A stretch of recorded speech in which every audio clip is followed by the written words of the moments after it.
कहानी की शुरुआत होती है। जीझाऊ का राजा सू हू बगावत कर देता है। शेंग राजा का दूसरा बेटा शूरवीर राजकुमार यिनचो अपने वफादार बंधक सेनापति लड़कों के साथ सू हू को कुचलने के लिए जंग के मैदान में उतरता है। इसी युद्ध में सू हू का अपना ही बेटा सू क्वानशियाओ शेंग सेना का बंधक बना हुआ था। शूरवीर राजकुमार यिनचो के उकसाने पर सू क्वानशियाओ अपने ही पिता के हाथों मारा जाता है। गुस्साए शूरवीर राजकुमार यिनचो और उसकी सेना बर्फ से ढके जीझाऊ किले पर टूट पड़ती है और किले को नेस्त नाबूद कर देती है। जीझाऊ के बागी राजा सू हू की मौत के बाद उसकी एक खूबसूरत बेटी सू दाजी को मार दिया जाना था, लेकिन जब शूरवीर राजकुमार यिनचो उसे खत्म करने आगे बढ़ता है तो सू दाजी के शरीर में बर्फ की गुफा में कैद 500 साल पुरानी खूंखार लोमड़ी की आत्मा फॉक्स डीमन प्रवेश कर जाती है। सू दाजी शूरवीर राजकुमार यिनचो के पैरों में गिरकर वादा करती है कि वो उसे पूरी दुनिया का बेताज बादशाह बना सकती है। शूरवीर राजकुमार यिनचो इस दैत्यों की चाल में फंसकर सू दाजी को अपने साथ राजधानी झाओगे ले आता है। विजय के जश्न में एक ऐसा भयानक हादसा होता है जो शेंग राजवंश की नींव हिला देता है। शूरवीर राजकुमार यिनचो का बड़ा भाई राजकुमार यिनची अचानक पागल होकर अपने ही पिता का कत्ल कर देता है। यिनचो का बेटा राजकुमार यिन जियाओ और उसका जिगरी दोस्त पश्चिमी राज्य का बंधक योद्धा जीफा मिलकर राजकुमार यिनची को मार गिराते हैं। अब शूरवीर राजकुमार यिनचो सिंहासन पर बैठता है और शेंग का नया राजा बन जाता है, लेकिन पिता और भाई की हत्या के पाप से आसमान में बिजली कड़क उठती है और पूरी दुनिया पर विनाशकारी महाशाप छा जाता है। इस महाशाप को मिटाने के लिए राजा यिनचो ढोंग करता है कि वो खुद को हवन कुंड की आग में जलाकर बलिदान देगा। दूसरी तरफ अमर देवताओं की नगरी कुनलुन में ज्ञानी साधु जियांगजिया इंसानों की तकलीफ देखकर अपना 40 साल का तप त्याग देता है और अमरता छोड़कर एक साधारण इंसान बन जाता है ताकि वो फेंगशन बैंग को राजा यिनचो तक पहुंचा सके और दुनिया को बचाया जा सके। ज्ञानी साधु जियांगजिया अपने 2 मायावी शिष्यों नेजा और यांगजियान के साथ राजधानी झाओगे पहुंचता है, लेकिन झाओगे पहुंचते ही ज्ञानी साधु जियांगजिया को राजा यिनचो का असली खौफनाक चेहरा दिखता है। राजा यिनचो को जब पता चलता है कि यह स्क्रॉल मरे हुए लोगों की आत्माओं को सोखकर और ज्यादा शक्तिशाली बनता है तो उसकी नीयत खराब हो जाती है। वो दुनिया को बचाने के बजाय इस शक्ति से हमेशा के लिए अमर राजा बनना चाहता है। ज्ञानी साधु जियांगजिया समझ जाता है कि राजा यिनचो कोई मसीहा नहीं बल्कि एक राक्षस है। वो तुरंत स्क्रॉल लेकर वहां से भाग निकलता है। राजा यिनचो के सैनिक उनका पीछा करते हैं, लेकिन यिनचो का बेटा राजकुमार यिन जियाओ और पश्चिमी राज्य का बंधक योद्धा जीफा भ्रम में पड़े रहते हैं कि उनका राजा सही है।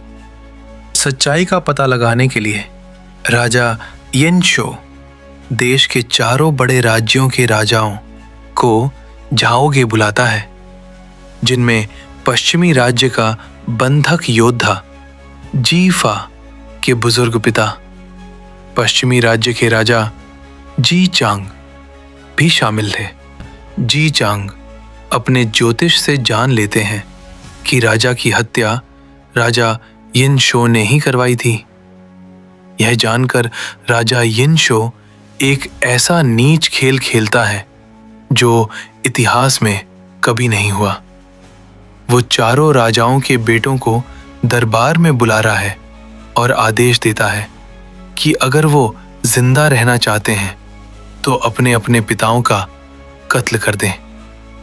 डर और सत्ता के लालच में बाकी लड़के अपने ही पिताओं को मार डालते हैं, लेकिन पश्चिमी राज्य का बंधक योद्धा जीफा अपने पिता जी चांग को बचाने के लिए चालाकी से उन्हें गद्दार घोषित करवाकर काल कोठरी में बंद करवा देता है। इसके बाद राजा यिन शो की हैवानियत और बढ़ती चली जाती है। पश्चिमी राज्य के राजा जी चांग का बड़ा बेटा बो यिकाओ अपने बेकसूर पिता को छुड़ाने झाओगे आता है। राजा यिन शो बो यिकाओ का बेरहमी से कत्ल कर देता है और उसका मांस पकाकर जेल में बंद उसके पिता पश्चिमी राज्य के राजा जी चांग को खिला देता है। जी चांग को एहसास होता है कि वो अपने ही बेटे का मांस खा चुके हैं, तो उनका दिल टूट जाता है। वहीं शेंग राजवंश की रानी जी यांग को जब पता चलता है कि सू दाजी कोई इंसान नहीं बल्कि लोमड़ी का दैत्य है, तो सू दाजी छल से रानी का कत्ल करवा देती है।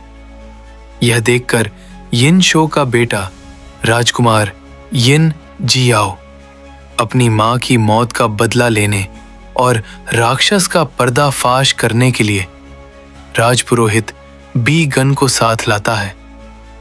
राजपुरोहित बी गन अपना जादुई दिल निकालकर सू दाजी को खिला देता है, जिससे सू दाजी अपने असली भयानक लोमड़ी के रूप में आ जाती है। लेकिन राजा यिन शो जरा भी हैरान नहीं होता। वो हंसते हुए कबूल करता है कि वो पहले से जानता था कि सू दाजी एक दैत्य है और उसने ही अपनी ताकत के लिए इस दैत्य को पाला है। राजा यिन शो राजपुरोहित बी गन का कत्ल करवा देता है और अपने ही बेटे यिन जियाओ को मौत की सजा सुना देता है। अब पश्चिमी राज्य का बंधक योद्धा जीफा की आंखें पूरी तरह खुल जाती हैं। उसे एहसास होता है कि जिस राजा यिन शो को वो अपना हीरो मानता था, वो असल में एक आदमखोर भेड़िया है। फांसी के दिन पश्चिमी राज्य का बंधक योद्धा जीफा अपने दोस्त राजकुमार यिन जियाओ को बचाने के लिए बगावत कर देता है। उसी समय कुनलुन से ज्ञानी साधु जियांग जिया के शिष्य नेजा और यांग जियान हवा में उड़ते हुए आते हैं और भयंकर तबाही मचाते हैं।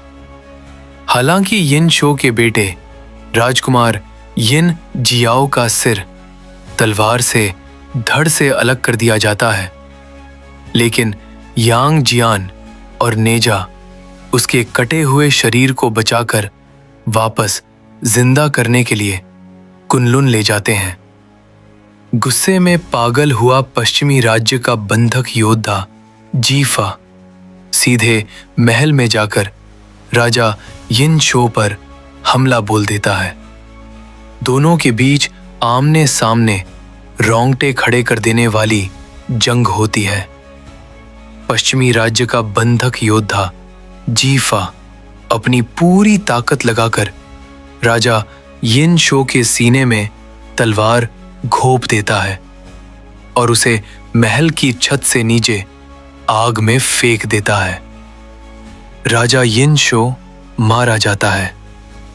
पश्चिमी राज्य का बंधक योद्धा जीफा अपने कमजोर पिता पश्चिमी राज्य के राजा जी चांग को जेल से निकालता है और अपने 2 जादुई बर्फीले घोड़ों पर सवार होकर अपनी मातृभूमि शिकी की तरफ भाग निकलता है। जीफा आखिरकार अपने घर पहुंच जाता है, जहां उसके बुजुर्ग पिता जीचांग पहले से ही सुरक्षित पहुंच चुके थे। 8 साल के लंबे इंतजार और इतने सारे बलिदानों के बाद जीफा रोते हुए अपने पिता के गले लगता है और अपनी मिट्टी को चूमता है। लेकिन कहानी यहां खत्म नहीं होती। मायावी लोमड़ी सुंदरीता जी अपनी जादुई ताकतों से राजा यिनचो को दोबारा जिंदा कर देती है।